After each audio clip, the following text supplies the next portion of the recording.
Y la primicia de hoy la tiene el reporte coronel, como es usual. Rompe su silencio Beto Coral. Daniel, bienvenido. Buenos días, Julio. Este es el reporte coronel de hoy. Beto Coral regresó a Colombia en las últimas horas.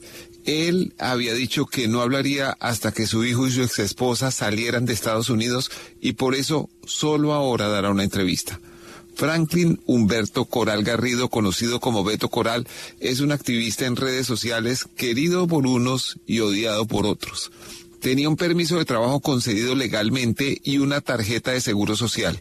Esos documentos no le dan un estatus migratorio en Estados Unidos, pero le permiten sacar una licencia de conducción, trabajar legalmente y esperar legalmente también la definición de su petición de asilo. Sin embargo, 5 días antes de las elecciones de segunda vuelta, el entonces candidato y hoy presidente Abelardo de las Priella, con quien Beto Coral había tenido enfrentamientos en redes sociales, anunció en su cuenta de X que, comillas, habría noticias para Colombia y los patriotas colombianos en el exterior, y ponía el escudo del quitavisas, como se identifica el subsecretario de Estado Christopher Landó, y un escudo similar de él, del tigre, como le gusta llamarse a sí mismo. Unas horas después se cumplió el anuncio. Coral fue detenido en Phoenix, Arizona, por agentes de Homeland Security Investigations, HSI, un cuerpo policivo especial del Departamento de Seguridad Nacional que opera para arrestar inmigrantes por actividades criminales como tráfico de personas o narcóticos. Sin embargo, el gobierno de Estados Unidos respondió que Coral fue detenido porque había permanecido en ese país por casi 11 años después del vencimiento de su visa, lo cual en Estados Unidos no es delito, sino contravención administrativa. La razón de la presencia de agentes de HSI era otra.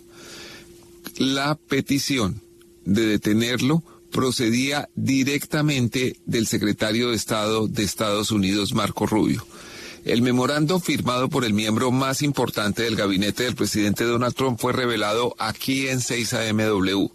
Está dirigido al secretario de Seguridad Nacional y lo urge a efectuar el arresto de Coral para removerlo del país, diciendo que, abro comillas, ha utilizado su presencia en los Estados Unidos para llevar a cabo actividades políticas de apoyo del gobierno de Petro, incluida la búsqueda de litigios en tribunales estadounidenses contra un candidato presidencial colombiano. Cierra comillas. El secretario de Estado, Marco Rubio, también afirma en el documento que las actividades políticas de Beto Coral, comillas, socavan los intereses de la política exterior de los Estados Unidos en los procesos democráticos de Colombia. Hasta ahí la cita. Beto Coral pasó 1 mes y 1 día en cárceles y centros de detención de Estados Unidos, mucho de ese tiempo en celda de aislamiento, y llegó hace una semana en un vuelo de deportados colombianos después de firmar su salida voluntaria. Buenos días, señor Coral.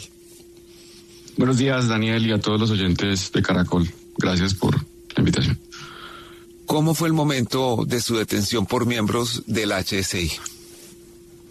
Bueno, un día antes me encontraba en la ciudad de Miami realizando una actividad política en la que simplemente estaba denunciando el constreñimiento electoral en la campaña de Abelardo de las Priella fuera del consulado de Miami. Para buena suerte de todos, cambiaron el sitio de votación del consulado hacia el teatro de la Universidad de Miami, y eso ejerció más control. Nunca fui con pancartas alusivas a la campaña de Iván Cepeda, simplemente era una campaña simbólica en contra de un candidato. Y al siguiente día regresé a la ciudad de Phoenix, Arizona, donde residí hace 3 años, y el gobierno lo sabía porque cada vez que cambio mi dirección es mi obligación legal de avisarle a las autoridades. El cambio es fácil, solamente se surte la licencia de conducir y inmediatamente se actualizan todos los datos a nivel federal. Y me encontraba con mi hijo mercando, estábamos comprando unos utensilios de pesca que a él le gusta mucho, y regresando a eso de las 5 de la tarde los agentes federales estaban afuera del apartamento. Al principio ellos me muestran armas cuando ven que en el carro solamente está un niño y Logan, que es mi perro, ellos las bajan y me muestran una orden, pero no la leo en lo absoluto. Yo empiezo a preguntar qué dice la orden. Ellos en ese momento la guardan. Empiezo a preguntar cuál es la razón.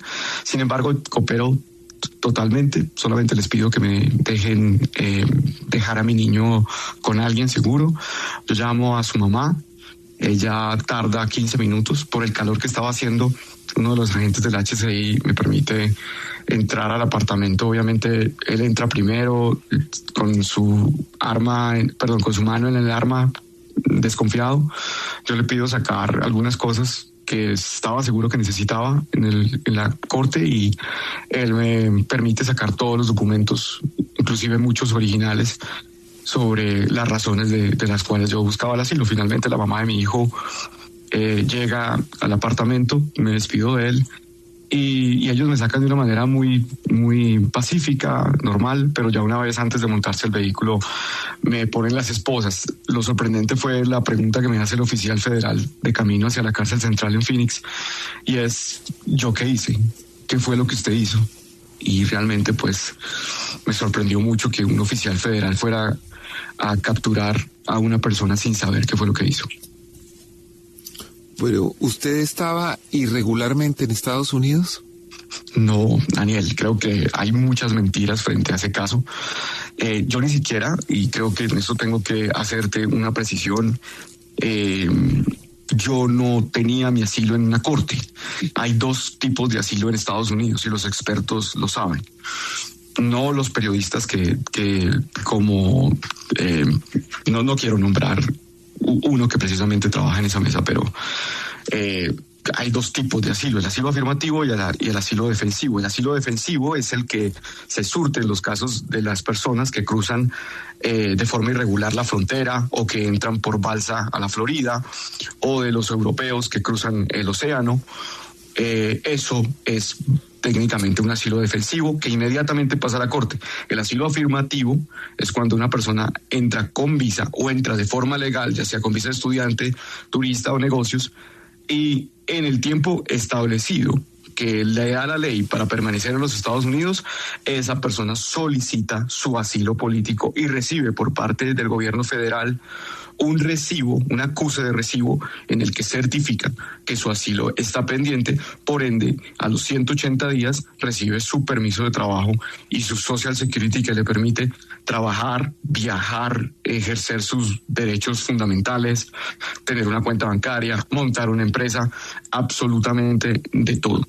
En esa situación yo estuve 11 años, y dice la Corte Constitucional, en muchos casos que ya han sucedido, no parecidos al mío, pero en el caso, por ejemplo, de Mahmoud Khalil, el estudiante de la Universidad de Columbus, que todas las personas en Estados Unidos tienen derecho a la libertad de expresión, y los cobija la Constitución de los Estados Unidos de América.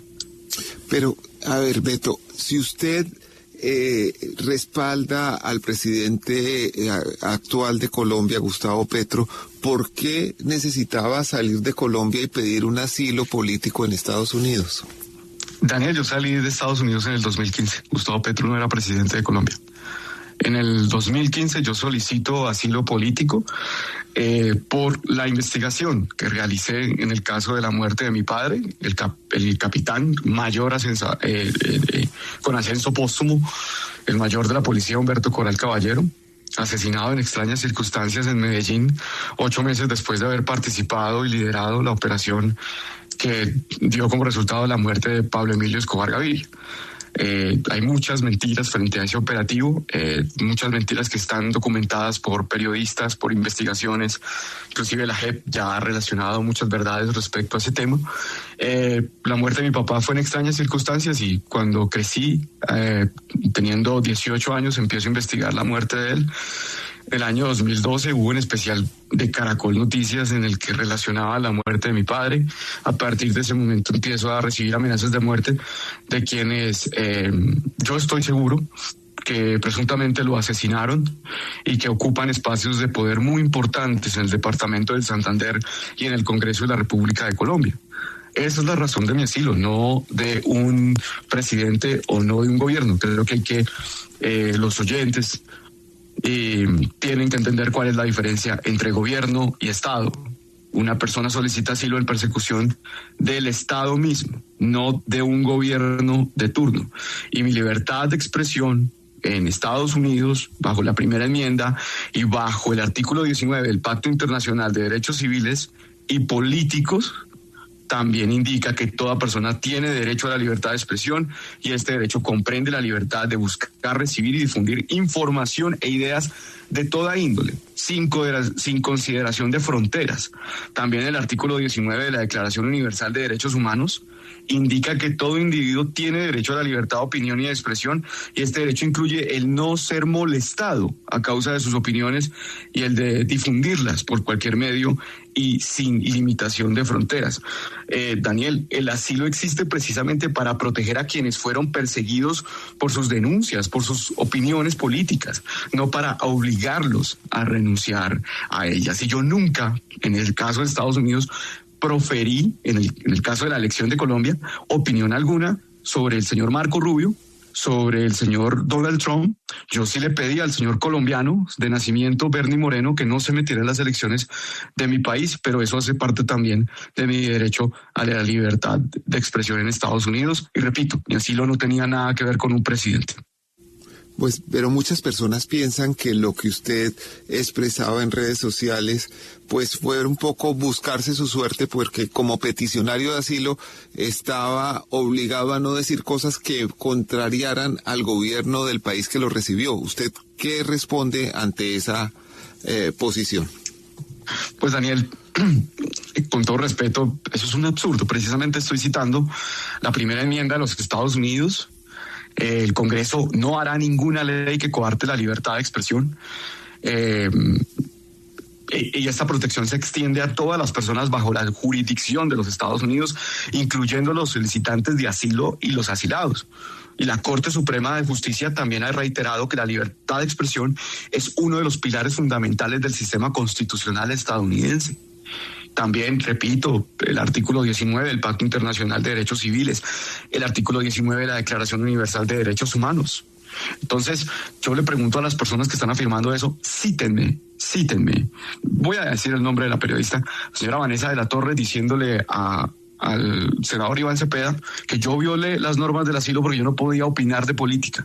Cítenme, por favor, alguna ley internacional o en Estados Unidos que prohíba a un asilado político hablar de política. Repito, si existe el asilo, precisamente es para proteger a quienes fueron perseguidos por sus opiniones y sus denuncias, no para obligarlos a renunciar a ellas.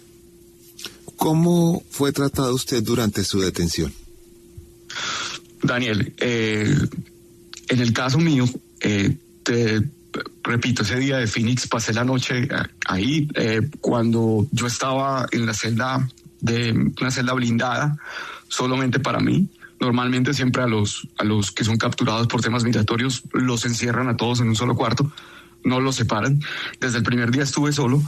Me pusieron, el agente del HCI me puso una hoja en el vidrio blindado. Esa hoja fue la que le comuniqué que traía la firma de Marco Rubio. Y luego al siguiente día fui transportado con un presuntamente criminal, que iba para una cárcel federal que queda ahí mismo en Arizona, no exactamente en Florence. Fui transportado con él, luego llegamos a Florence y ahí empieza la pesadilla. Unos oficiales del ICE, ya mismo, porque el HCI me entrega al ICE, y el ICE, esos dos oficiales, que no me voy a olvidar la cara de ellos, oficiales del ICE latinos, hablaban español con acento claramente mexicano. Me golpearon las piernas, me empujaron, intentaron tumbarme al piso en razón de que no sabía cómo ellos tenían que ponerme las esposas. Me apretaron durísimo la cadena en la cintura, me la pusieron casi en el pecho para que yo no pudiera bajar las manos. Me esposaron las manos, la cadena llegaba hasta los pies, me apretaron muchísimo el talón de Aquiles, luego me sacaron a una van, yo les preguntaba para dónde iba, sí, supuestamente, oficialmente, era que yo iba a estar en Florence, pero no, ellos me llevaban hacia un camión y les preguntaba, ¿hacia dónde me llevan? Ellos jocosamente y de manera burlesca me dijeron que iba para un camión y yo, ok. Cuando me monto al camión, a la van, ellos emprenden camino por las montañas de Arizona. Yo conozco esa zona del norte, cerca a Pine Top, pero por ahí no hay cárceles de inmigración. Me asusté un poco porque iba solo con estos dos agentes, pero luego veo que estamos en Nuevo México, no cerca de Albuquerque, entonces la zozobra mía era impresionante porque no me decían para dónde iba, tampoco me daban alimento, ya habían pasado más de 36 horas de mi detención y yo no había comido absolutamente nada, no me habían dado ni siquiera agua. Le pido agua a uno de esos agentes y él destapa una botella y empieza a tomar el mismo y me dice no tengo. Luego llego, nos empezamos a aproximar a Texas y veo que hay un letrero que dice International Airport del Paso y yo pues me da una alegría inmensa porque en ese momento ya el hambre se había apoderado de mi conciencia y yo dije no, pues me van a deportar y voy a poder comer. Ese era mi pensamiento. Entonces se me nubló ya la conciencia, eso lo único que quería era salir de ahí, pero no, sucede que la cárcel del Paso queda en el aeropuerto internacional del Paso, la cárcel de detención de inmigración queda adentro del aeropuerto internacional del Paso y esto lo hacen de una manera fácil para que los deportados que salgan ya para sus países pues puedan estar muy cerca del aeropuerto. Yo estuve ahí un día y medio, me bañaron a las 3:30 de la mañana, me pusieron en una celda de aislamiento. Igualmente me trataban muy mal, ahí por fin pude comer y luego ahí sí empieza más una pesadilla. Me montan en un avión de Eastern Airways y me empiezan a trasladar por Nebraska, por Omaha, por Minnesota, en Minneapolis, luego me regresan a Luisiana, luego me suben a Mississippi, luego me vuelven a llevar a Luisiana. Todo esto en un lapso de 10 días y lo hacían claramente para que no pudiese conseguir ningún abogado. Durante esos días pues era esposado de pies y manos, inclusive una foto que se filtró de la que era prohibido que en las entrevistas que yo les daba a mis abogados yo fuera esposado de pies y manos y cintura, y así lo hicieron, me llevaban esposado a todas partes, no me daban alimento en el momento que yo lo requería. Se me olvidó decir algo de los agentes del HCI, uno de ellos hizo comentarios sexosos sobre la mamá de mi hijo. En ese momento yo me empiezo a desesperar mucho por ellos. A mí solamente me importaba en ese momento ellos, que no le fueran a hacer lo mismo a Tatiana y a Juan y por supuesto a Logan. Ella me dice que ella vio la camioneta de los agentes del HCI muchas veces rodeando el apartamento y creo que lo hacían como un modo de tortura psicológica para, no sé, para debilitarme o para quién sabe hacer qué tipo de cosas. Entonces, básicamente puedo resumirlo así, Daniel, pero fueron muchísimos más los vejámenes que cometieron conmigo. Algunos usuarios de redes sociales y algunos periodistas también han criticado que la canciller Rosa Villavicencio fuera a recibirlo cuando usted llegó expulsado a Estados Unidos. Dice que le dieron recibimiento de héroe y que no sucede lo mismo con miles de deportados colombianos. ¿Por qué ese tratamiento especial para usted, Beto? Bueno, Daniel, usted lo sabe muy bien, yo no iba en ese avión. Ni el gobierno colombiano le dice al gobierno de los Estados Unidos, yo vengo a recoger a estos connacionales. No, eso es un poco absurdo. Es el gobierno de los Estados Unidos quien le dice al gobierno de Colombia, estos son los colombianos que yo voy a mandar en su avión. Yo no iba en ese avión, Daniel. Yo tenía un tiquete comprado por la aerolínea Delta que me iba a transportar desde Alexandria hasta Atlanta y de Atlanta yo iba a tomar un vuelo hacia Bogotá. Ese era mi criterio, esa era mi petición y esa fue mi voluntad. En cuanto un juez federal le preguntó a mis abogados cuándo yo podía salir del país y cómo quería salir del país, porque fue el único vestigio de luz, de sensatez del sistema judicial de Estados Unidos a mi favor, y es que el juez federal le exigió al gobierno de los Estados Unidos que si yo me quería ir, porque me quería ir desde el momento donde la fianza fue negada, y en ese momento me quería ir. Yo dije, renuncio a mi solicitud de asilo, no quiero surtir este caso estando encarcelado, no me interesa estar en este país. Yo debo decir claramente que Estados Unidos es el país más peligroso para cualquier inmigrante que quiera ejercer su derecho a la libertad de expresión. Es un país que persigue, que tortura, que castiga, que viola todos los derechos humanos. Entonces yo no tenía por qué surtir una solicitud de asilo, renuncio, solicito mi salida voluntaria, y es el gobierno el que no quería aceptarla. Es que era el gobierno el que no quería aceptar mi salida voluntaria porque no se les daba la gana. Y Daniel, compro el tiquete y el juez federal ordena que me saquen, pero hay un vacío en la norma, y es que los jueces federales pueden ordenar o la libertad o que deporten en un plazo requerido a esa persona que quiere irse, pero no puede ordenar un juez federal al gobierno decirle cómo y en qué circunstancias lo puede deportar. Por ende es el gobierno de Estados Unidos el que me mete en el avión de la FAC. El gobierno colombiano, claro que estuvo pendiente de mí, pero también estuvo pendiente de los 78 colombianos que llegaron conmigo ese día deportados. Estuvo pendiente de los 16,000 que sacó anteriormente. Ese avión ya estaba programado desde hace muchísimo tiempo.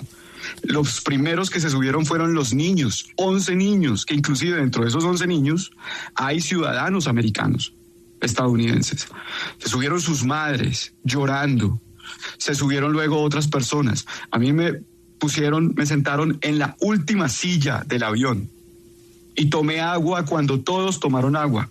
Ningún tripulante me trató con diferencia alguna. A todos fuimos tratados de la misma manera. Cuando el avión aterriza, la primera persona que sube es la canciller a saludar a los niños, a abrazarlos, a saludarlos. No fue la primera vez que la canciller recibía personas. Luego, cuando soy el último que sale, la canciller me abraza, claramente, Daniel, porque es un caso distinto. A mí me estaban deportando por pensar distinto, me estaban encarcelando y torturando simplemente por apoyar al gobierno, haber apoyado en el pasado al gobierno nacional, por haber apoyado a Iván Cepeda y sobre todo, por algo que no hemos hablado, por denunciar al señor hoy presidente electo, en una corte del sur de la Florida, por presuntamente delinquir. Y claramente este señor tiene que responder por sus actuaciones ilegales en ese estado, que no solamente son las que yo denuncié, son muchas más. Por eso yo estaba siendo deportado. Claramente, pues era un caso distinto. Pero yo no he recibido ningún trato, ni yo iba a ir montado en ese avión, ni fui tratado de forma distinta por la tripulación. Pero si hay un trato especial y diferente, Beto, permítame decírselo, cuando usted llega y lo está esperando un esquema de seguridad, el presidente del Sindicato de la Unidad Nacional de Protección, UNP, ha afirmado que a usted se le asignó ese esquema sin que mediara un estudio de seguridad. ¿Ese es un procedimiento irregular? El estudio de seguridad sí existe, y no lo hice yo estaba encarcelado, Daniel. Yo no tenía comunicación con absolutamente nadie. El estudio de seguridad se lo hicieron a mi familia, a mi mamá, que tiene su buzón de mensajes, y Tatiana tiene su buzón de mensajes llenos de amenazas de muerte. Yo estoy siendo deportado por el señor Abelardo de la Espriella, por petición del señor Abelardo de la Espriella al señor Marco Rubio, favor que tendrá que pagar el señor Abelardo de la Espriella, quién sabe con qué, hasta con nuestra propia soberanía en un futuro, el ciudadano americano aquel. Entonces, el estudio de seguridad sí existe. Yo al principio, cuando vi la noticia, yo pregunté ¿qué es esto? Yo llamo al secretario o a alguien de la UNP y me dice sí, el estudio sí existe. Solamente cuando ellos lo requieren, tiene una clase de privacidad o es clasificado.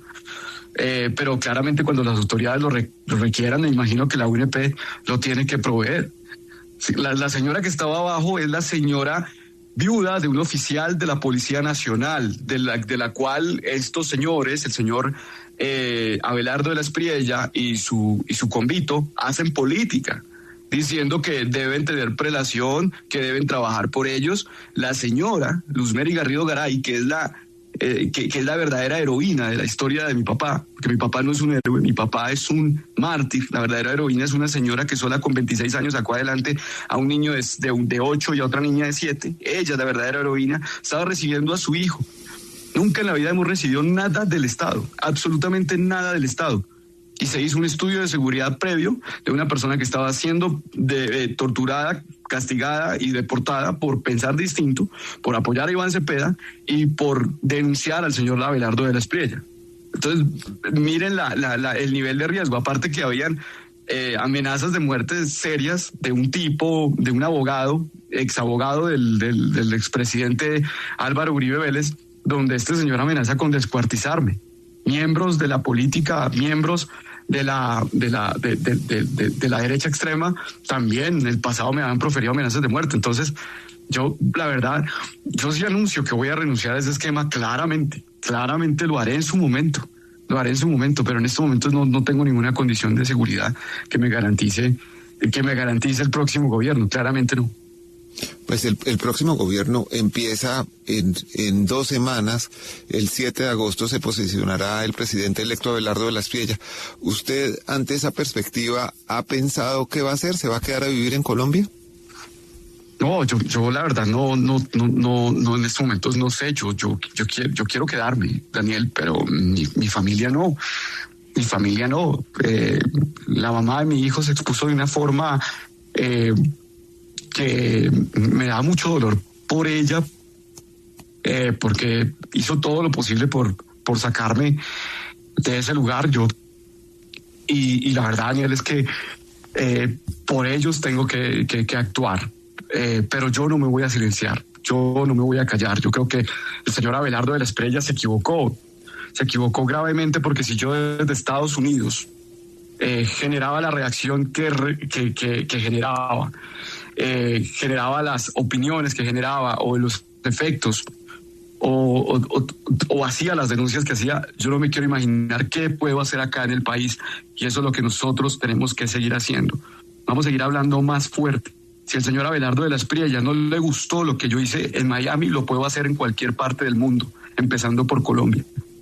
Entonces, ejercer una oposición directa a un gobierno que, sin haber empezó a perseguir a sus oponentes. Entonces pienso en los periodistas que se le van a oponer o que lo van a denunciar, pienso en los activistas, pienso en los creadores de contenido, pienso en los congresistas que no van a probar sus caprichos y sus absurdos, porque lo que se viene para el país es muy, muy grave en materia de derechos humanos, y sobre todo con la relación que va a tener con el gobierno de los Estados Unidos, donde seguramente bombas del norte van a caer en las selvas colombianas, desconociendo los derechos y lo que ha dicho la Corte Constitucional al respecto. Pues muchísimas gracias a Beto Coral por sus respuestas. Un poco más de 43.000 colombianos han sido deportados de Estados Unidos desde el inicio del gobierno del presidente Donald Trump. Solo en un caso, la orden provino directamente del secretario de Estado y se basó en que ese colombiano participaba en política en su país, Colombia. Este fue el reporte coronel de hoy. Muchas gracias.